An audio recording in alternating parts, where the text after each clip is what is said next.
It is only when we speak the words of God that we have from the scriptures that it has the power to touch the lives of people and to transform them.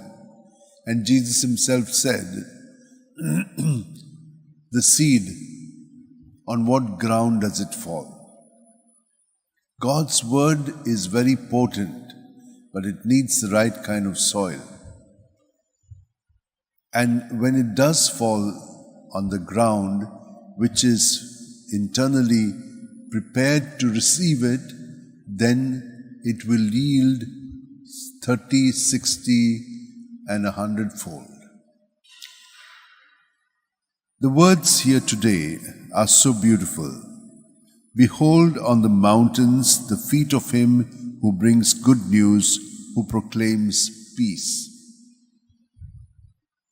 When we are in the Lord, we will always be bringing about peace because we proclaim the good news. What is the good news? That Jesus has set us free, but we are still struggling in our sins. He has already set us free. So what have we got to do?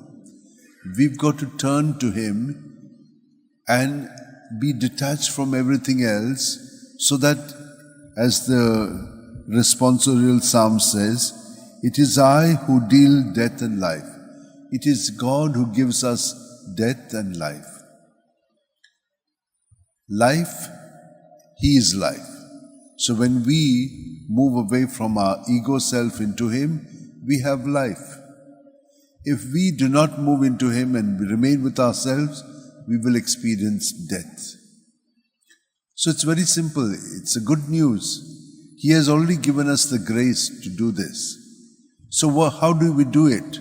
And he says it here.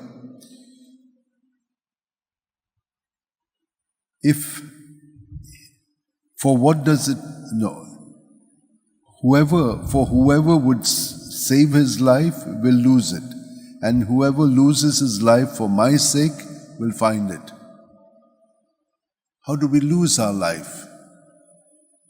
How do we save our life? When we are by ourselves, we try to save it by ourselves.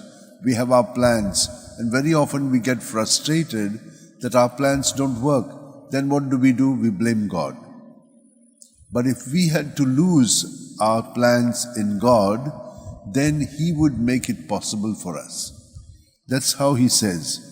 And therefore, these are the famous words that St. Ignatius told St. Francis Xavier.